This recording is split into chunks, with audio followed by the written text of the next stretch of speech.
kaagad. Praise be to God, kaagad. Bakit? We put God first in everything. Kaya God nga, we first. woke up and see another beautiful morning.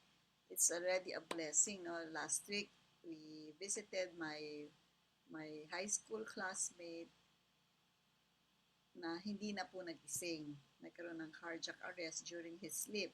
Kaya paggising natin sa umaga, that is already a blessing to see the beautiful creation of our Lord every day that we wake up. Amen. So, napakasarap pong Check ko namnamin lang po yung sound, ha? ang ating mga biyaya, ang ating mga promises of God to us. So, know the word. Now, before anything else, before we continue po more, we need to give praise to our Lord. Okay, allow me to lead you in a prayer of thanksgiving. Yes, so God, maraming salamat po, Yes, Father. Panginoon, for this time that you have given us, Lord. A blessed new day, a blessed new day. Amen.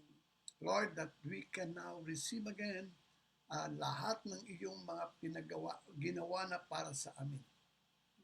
To be a recipient of your blessing. Yes, amen. Lahat po ng magagandang bagay na iyong ibinigay. Hallelujah. Dahil Thank you, wala Lord. ka namang ibinibigay na hindi maganda, Panginoon.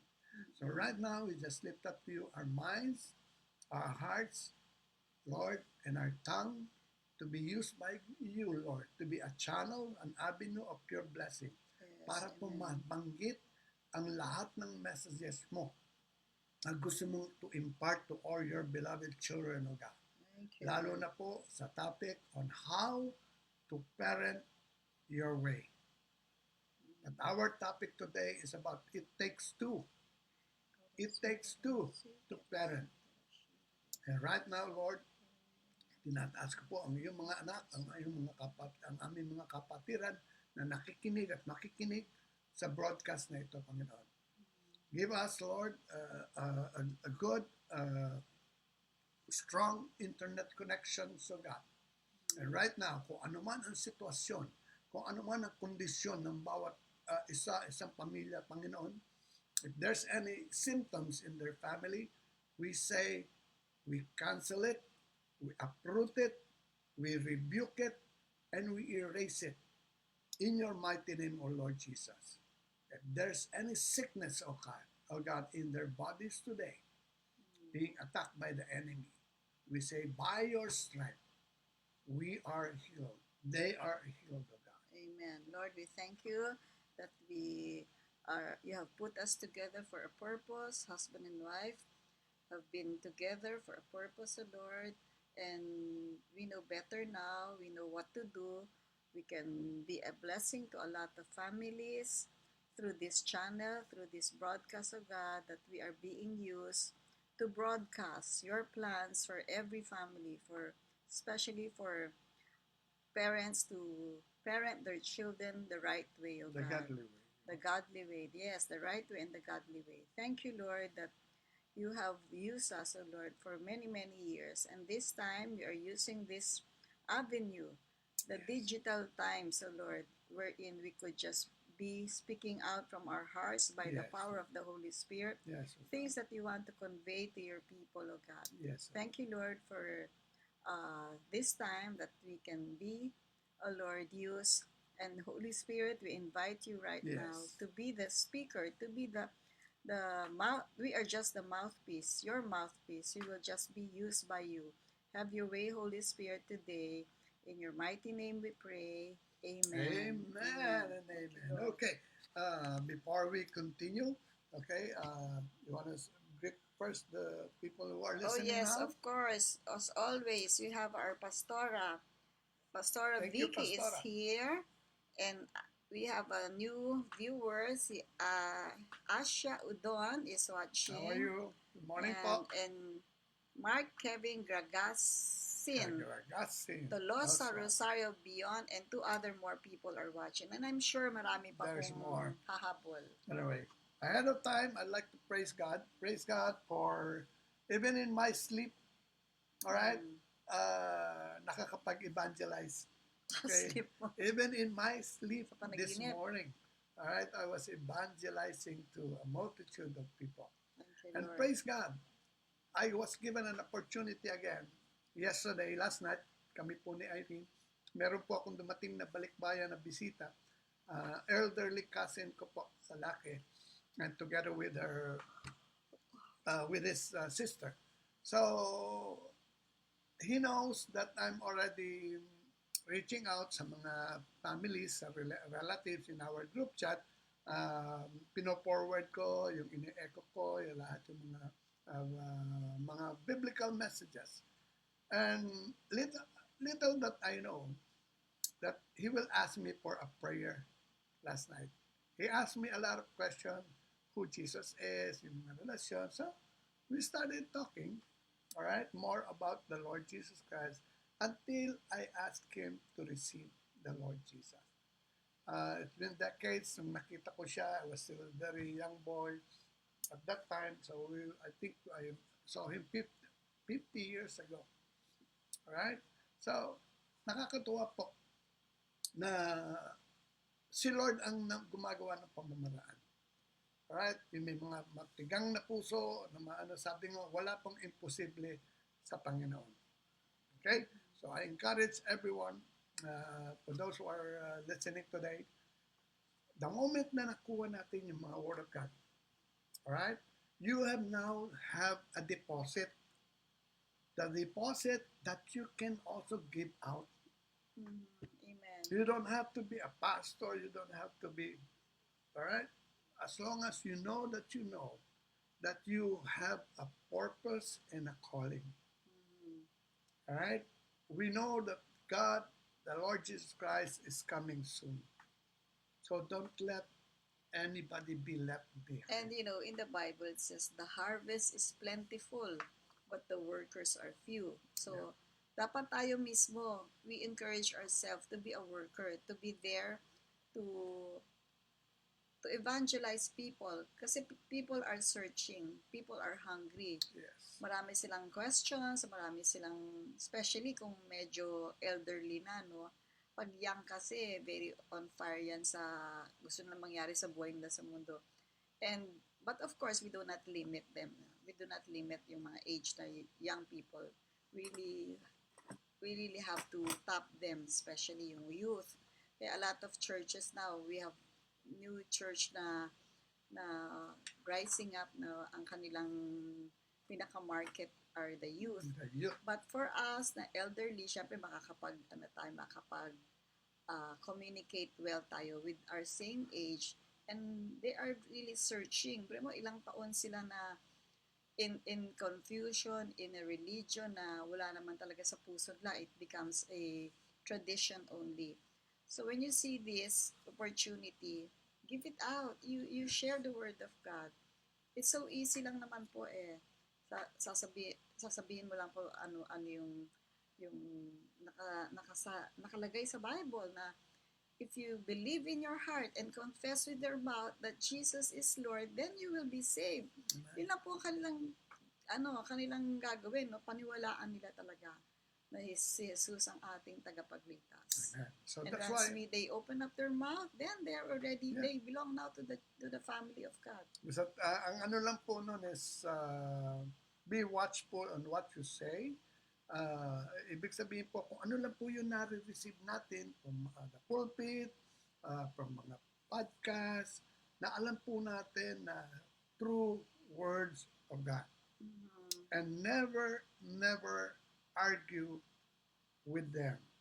Never debate with them. Amen. Kasi meron silang tinatawag na tradition na natutunan, alright, for the longest time. So show them first who Jesus is to you. Kailangan makikita si Jesus in us. Alright? So makikita nila yung love coming from our mouths, the joy, the peace, understanding coming from us. Amen. There's time to listen to them first. Okay? Don't pressure them. Okay, now, thank you for that. And we're also, another praise report, meron po yung aming number 4 and number 5 grandchildren are downstairs. Dito po sila natulog. Ayun po yung nakakatawa sa aming mga apo. Okay? Pwede namin silang hiramin, tapos mamaya, sosoli na namin po sila. By the way, we have 6 grandchildren. Yung number 6, yung pinaka-baby, 2 years old, si Liam McQueen. Pangalan niya po si Liam McQueen. Alright? Medyo hindi tumagal, biglang umiyak, hinanap yung mami niya. So we need to rush him back home. Anyway, malapit lang naman po. Anyway, to continue po. Why are we here today? Why are we here today? It is about the plan A of God, His blueprint about how to parent the godly way. Kanina bang binanggit si Sister Irene, si Pastora, okay? Na ang una pong sinisira ng kaaway, meron po tayong kaaway. Okay? Ang kaaway po 24/7, nagtatrabaho po yun. 24/7 naka-night vision pa yan. Okay? So, ang plan A of God, alright, is very, very good. Wala pong planong pangit ang Panginoon. Lahat na nangyayaring maganda ay galing sa Kanya. Pero pag meron mga karamdaman, meron mga simptomas, meron mga argument, hindi po galing sa Panginoon iyon. That's right. Yun po ang ginagawa ng kaaway in John 10:10 that says, the thief comes only to steal and kill and destroy. But Jesus said, I have come that they may have life and have it to the full. That's our Lord Jesus Christ.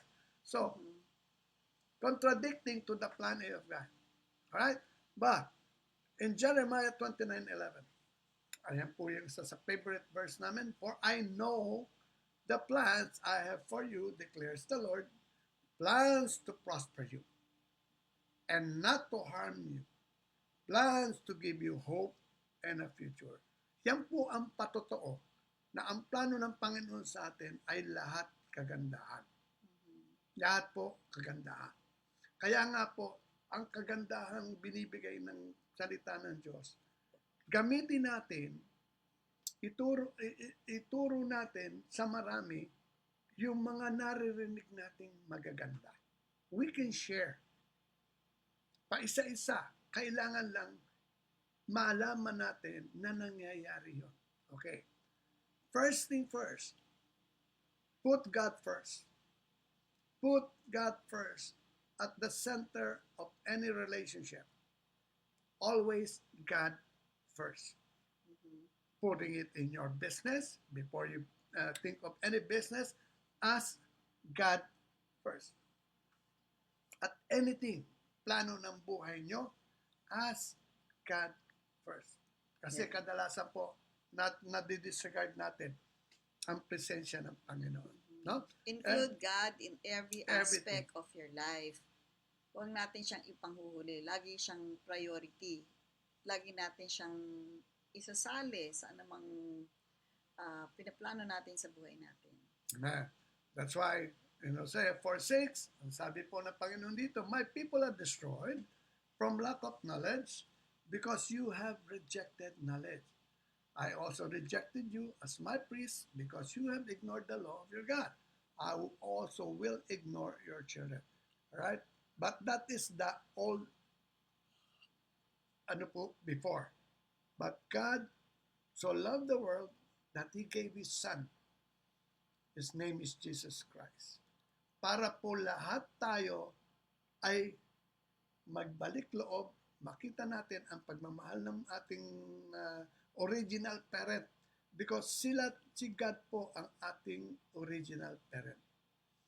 God is the original parent and has chosen family as original means of generational blessing. So, kung ang Panginoong Ama ang ating original parent, ayaw niya ang kanyang mga anak, tayo po ay lahat ng kanyang anak. Alright?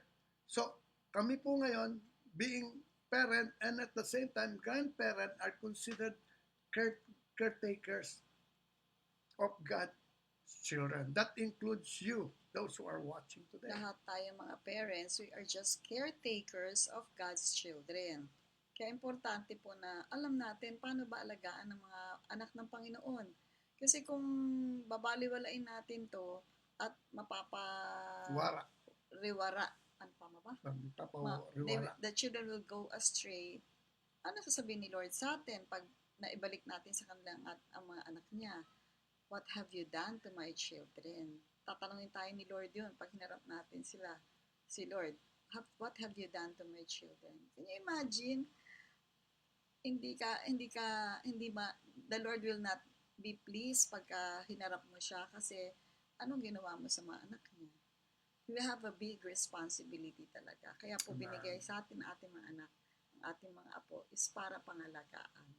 Kung ano man that's why ang sitwasyon, kung ano man ang sitwasyon mga yon, kung paano ka nag-parent, alright, kung for those who already have children with them, and for those who doesn't have children yet, at least alam mo na kung paano ang gagawin. There's always time for correction. It's never too late. Whatever age, alright, you are in today, it's not yet that too late. So, the good news is, parenting is a God idea. Parenting is a God idea. So, merong command si Lord on how to parent the godly way. He has a command how to be a good husband, a good wife, how to be, right, a good couple. So, we have many instructions, we have many scriptures na pwede natin pagpulutan ng kaaralan, ano? Kasi sabi nga in Hosea, people perish because they lack knowledge. Hindi nila alam eh. Or they perish neglect. Because they reject. Alam nilang meron namang manual, meron naman pwedeng pag-aralan para maging guide natin on how to bring up our children in the way God wants them to go. But we reject it. Ay, hindi, mas alam ko to. This is my way. Kaya lagi natin binabalikan yung Hosea 4:6 na yan, saka yung John 10:10 every week para to remind people na we really have an enemy here in this earth and there are teachings in the Bible na pwede nating panghawakan, pamulutan ng kaaralan, no? As guide. Pero kung hindi natin to bibigyan ng pansin, tayo mismo we will go astray, we will lose the fight, no? Amen. And just like yung ating nire-remind ni Lord, our parents, for those who still have alive, living parents, hindi sila perfect. And how they parented you, you will be doing the same. You will imitate them. Kahit na sabihin mong hindi maganda, alright, sabi nga po, ay, hindi ko gagawin yan sa aking anak. No? Okay? Unintentionally o kaya subconsciously, hindi mo na, ayaw mo, pero magagawa mo. Alright? Kaya nga ito, reminder how to parent the godly way. So, most of the time, naibabalik namin yung mga, okay lang yan. Right? Because faith comes by These hearing are and hearing foundational and hearing. scriptures na binabalikan natin para talagang ma-ingrain sa mind natin that God has a beautiful plan for each and every one of us. Pero paano natin lalakaran yung magandang plano ng Panginoon yan? Kung nire-reject natin yung mga commandments niya, yung mga scriptures, mga messages niya sa atin, kung di natin bubuklatin, kung di natin titignan yung manual na binigay ni Lord sa atin, we'll do it the world's way. Kung ano nakikita natin sa mundong ginagawa ng lahat, yun yung gagawin natin. What a better way to really bring up our children in the way God wants them to go is to see the love letter of God to each one of us. So far, nakikita namin po yung aming tinuro namin sa aming mga anak where we went wrong. So we went to them when we learned about this. We went to them at nagsabi po kami ng we were sorry to each one of our kids. Alright? Nag-sorry kami kasi hindi namin alam. And praise be to God. And they will never do the same to their children as well. Since And meron na we po saw kami, the fruit of our labor. Yung Yes. kung ano man yung na-plant natin sa kanila na maganda na after the uprooting all the negative seeds na nasow natin. Now we see how they bring up their children. amen. So, Paano nila ganun lang po yun. tinitrain yung mga anak nila to be good Steward. children, good children of God. Hindi lang sa good children nila, but they know that they teach their children to honor God first. Amen. And of course, madadala nila yon when they grow up. Right? So, sabi nga po, there's things to Saan be ba tayo known. Alright? In Jeremiah 32, 38, 39, that says, they will be my people and I will be their God. I will give them singleness of heart and action so that they will always fear me and that all will then go well for them, for their children after them. So, we will not gonna be living a lifetime in this world. Alright? Meron po tayong tinatawag na age, everybody will go. Alright? But how do you want to be remembered? Okay? So, we will leave a legacy. Alright? Ang ating pong tinuturo ngayon ay sino ang Diyos? Why He created all of us. There's a reason why He loves us. No? Then, kung ang plano na maganda ng Panginoon, meron ding gawain ang trabaho ang demonyo. The enemy has also chosen family to pass curses from generation to generation. So, ang demonyo, 24/7, gumagawa po ng paraan. A God-given gadget. Nung araw, uso, binigay kay Moses yung tablet. Tama po ba? Ngayon, binigyan na naman tayo ng Panginoon tablets. Okay? Binigay ito sa atin ng Panginoon for His words, for Him to be known through this. Ito rin ang gagamitin ng kaaway para sumira ng buhay. Now, so, you have been given, you have the authority to decide what will be passed to the generation who follows you. So, ano ba ang gusto nating ituro sa ating mga apo? Yun na po yun eh. So, praise God, meron kaming apo nandyan sa baba namin. So, naituturo lang namin sa kanila, pero hindi kami pwedeng mag-stay sa kanila dahil hindi naman sila sa amin nakatira. Okay? That's why in Genesis 17:7 that says, I will establish my covenant as an everlasting covenant between me and you and your descendant after you for generations to come, to be your God, to be your God, and the God of your descendant after you. Amen. So, Yun po ang gusto ng Panginoon. meron tayong legacy na mapapass on sa ating mga generation, no? Ano bang legacy gusto mong mapass on? For others, yung legacy ng